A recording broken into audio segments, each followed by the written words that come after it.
Republik Timnas Indonesia dikejutkan dengan keseriusan Ole Romenyi untuk membela Timnas Indonesia. Bahkan sang striker yang digadang-gadang itu telah datang ke Indonesia. Selain bertemu dengan Ketua Umum PSSI, ia juga menyaksikan pertandingan saat Timnas Indonesia menjamu Jepang di GBK pada putaran ketiga kualifikasi Piala Dunia Zona Asia 2026.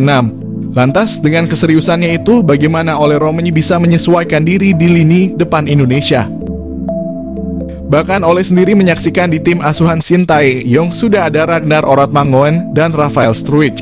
Dengan kehadiran Ole di Timnas Indonesia, STY dapat membentuk trio dalam skema 3-4-3. Jika Ole ditempatkan sebagai penyerang nomor 9, maka Ragnar Oratmangoen dan Rafael Struijk bisa kembali ke posisi aslinya sebagai sayap. Soal siapa yang akan menempati sayap kanan dan kiri, itu bisa dipikir nanti. Karena ketiganya merupakan pemain versatile dan memiliki daya jelajah yang tinggi, mereka bisa switch play dari kiri ke kanan, kanan ke tengah, dan begitu pun sebaliknya. Mungkin nantinya Ole tak selalu jadi sasaran umpan di kotak penalti. Meski demikian, Ole diperkirakan akan tetap menanggung tuntutan mencetak gol yang lebih besar karena statusnya sebagai seorang striker tengah. Tugas kita sebagai fans adalah mengendalikan ekspektasi masing-masing.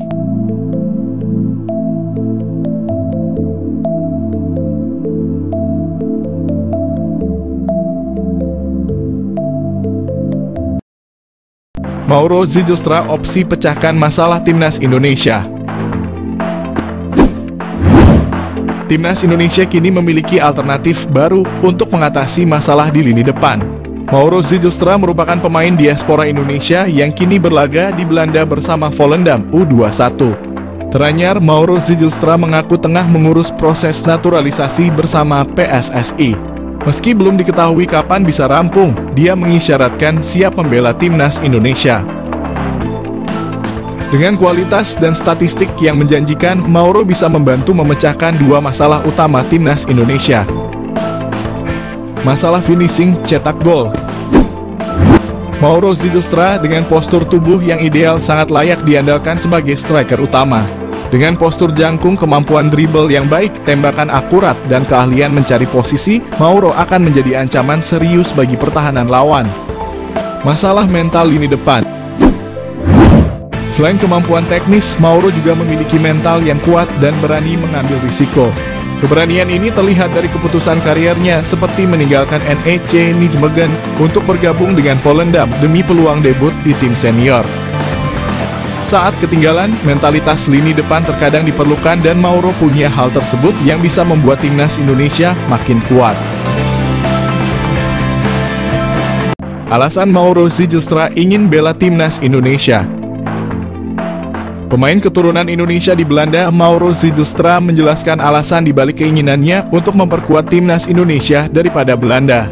Ia merasa terhormat dengan energi positif yang diterimanya dari para supporter melalui media sosial meskipun ia belum resmi menjadi warga negara Indonesia. Mauro Zijlstra memiliki garis keturunan dari neneknya yang pernah tinggal di Bandung dan ayahnya juga memiliki darah campuran Indonesia dan Belanda. Striker berusia 19 tahun itu juga merasa terkesan dengan atmosfer yang diciptakan oleh para supporter saat mendukung Timnas Indonesia. Ia mengungkapkan bahwa bermain di Stadion Utama Gelora Bung Karno dengan puluhan ribu penonton yang menyaksikan terasa seperti mimpi yang menjadi kenyataan. Mauro Zijlstra memiliki postur tubuh yang ideal sebagai ujung tombak Timnas Indonesia. Selain itu, Mauro juga menunjukkan ketajaman yang mengesankan saat bermain sebagai gelandang serang. Dalam 9 pertandingan, ia berhasil mencetak 12 gol dan menyumbang 5 assist, menegaskan kemampuannya untuk menjadi pengatur serangan yang efektif. Belakangan ini Mauro menjadi sorotan sebagai pemain keturunan yang akan dinaturalisasi untuk Indonesia dan ia berpeluang menjadi pilihan yang tepat untuk mengisi posisi striker yang memerlukan peningkatan kekuatan. Jika pengecekan dokumen yang dilakukan PSSI berjalan lancar, kedatangan Mauro Zijlstra ke Indonesia akan segera dilakukan. Nama baru tersebut akan dinaturalisasi untuk memperkuat Timnas Indonesia. Buat publik terkejut, Jairo Riedewald dan Emiliano Jonathans bakal susul Kevin Dix untuk naturalisasi.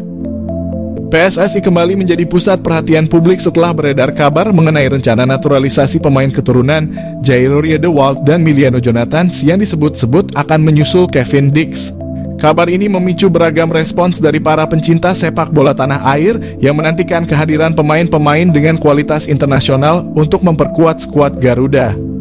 Sebelumnya dalam keterangannya, PSSI melalui Arya Sinulinga menegaskan bahwa fokus proses naturalisasi masih tertuju pada penyelesaian Kevin Dix.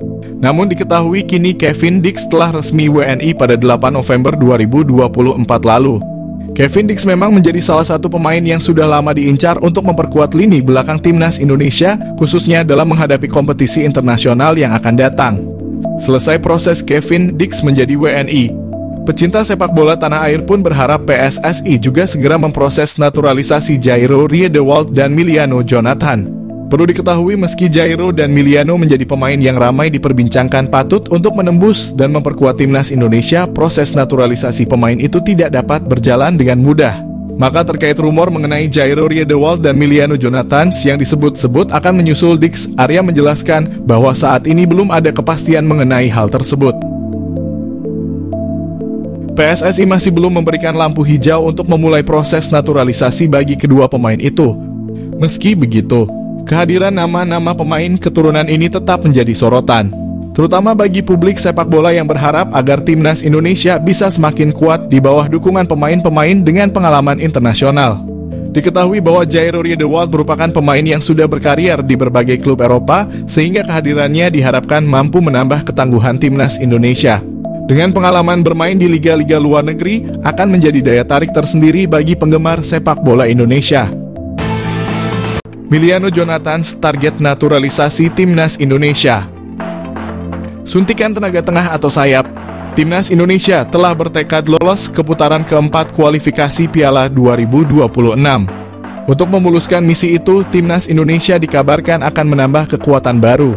Salah satu yang merupakan pemain santer yang telah diberitakan akan segera di WNI kan demi timnas Indonesia adalah Miliano Jonathan, yang merupakan penyerang Vitesse Arnhem yang bermain pada kasta kedua Belanda. Gelandangan Miliano Jonathan yang berusia 20 tahun ini yang mempunyai darah keturunan Depok, Jawa Barat telah mengakui sudah menjalinkan komunikasi baik dengan PSSI terkait rencana naturalisasinya.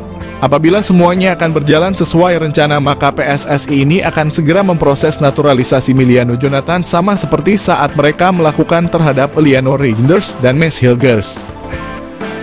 Dengan kehadiran Miliano Jonathan ini tentunya akan berdampak kepada daya gedor timnas Indonesia. Pemain yang mempunyai tinggi badan 178 itu tak hanya mampu sebagai gelandangan bertahan, akan tetapi ia juga mampu menjadi gelandang serangan, namun juga diplot sebagai penyerang sayap. Miliano Jonathan juga pernah hadir dalam 10 pertandingan pada ajang Eerste Divisie dengan torehan 6 gol dan 2 assist. Pastinya torehan tersebut akan membuat Shin Tae-yong sangat berharap bahwa Miliano bisa secepatnya bergabung dengan Jay Elzes dan kawan-kawan. PSSI diharapkan untuk tidak berlama-lama karena bisa saja Miliano akan berubah pikiran karena dia juga mempunyai kans memperkuat timnas Belanda U21. Dengan skema 4-3-3 yang telah diterapkan oleh Shin Tae-yong, Miliano sangat memungkinkan dalam mengisi sebuah posisi lini tengah bersama Tom Haye ataupun dengan Nathan Chuaon. Dan dia juga bisa dijadikan sebagai penyerang sayap kiri ataupun sayap kanan dalam upaya melancarkan aliran bola kepada dua tombak timnas Indonesia, Ragnar Orotmangoen dan Rafael Struijk. Miliano Jonathan mengaku telah dihubungi oleh Shin Tae-yong. Miliano Jonathan yang selalu disebut menjadi naturalisasi timnas Indonesia, saat ini dia telah mengaku bahwa sudah menjalin komunikasi baik dengan pelatih timnas Indonesia Shin Tae-yong. Miliano Jonathan dapat masuk naturalisasi karena dia sendiri memiliki garis keturunan dari Depok, Jawa Barat. Miliano Jonathan sendiri tengah bertanding bersama Vitesse Arnhem di Eerste Divisie atau kasta kedua Liga Belanda. Miliano Jonathan setelah ditanyakan apakah pernah dihubungi oleh Shin Tae-yong, dengan santainya dia menjawab, "Ya, kami masih berkomunikasi." Jawabnya dinukil dari ESPN Belanda. Miliano Jonathan sendiri mengaku masih membuka peluang untuk membela timnas Indonesia. Diketahui Miliano juga pernah dipromosikan ke tim utama sejak tahun 2022, akan tetapi karena usianya yang masih muda dia lebih turun di Liga Belanda U21. Ranking naik terus, di balik melonjaknya ranking timnas Indonesia. Tahun 2010, timnas Indonesia menduduki posisi 127 FIFA. Setelah itu ranking timnas kesayangan kita lebih sering merosot daripada naik. Namun 4 tahun terakhir ini timnas Indonesia mulai konsisten memperbaiki ranking FIFA. Harus diakui naiknya ranking timnas Indonesia bahkan lebih cepat dari tim Asia Tenggara lain. Sementara Indonesia bisa naik hingga 10 tingkat langsung, negara-negara ASEAN lainnya kembang kempis naik sedikit demi sedikit. Hal itu juga menimbulkan pertanyaan terutama bagi fans negara lain.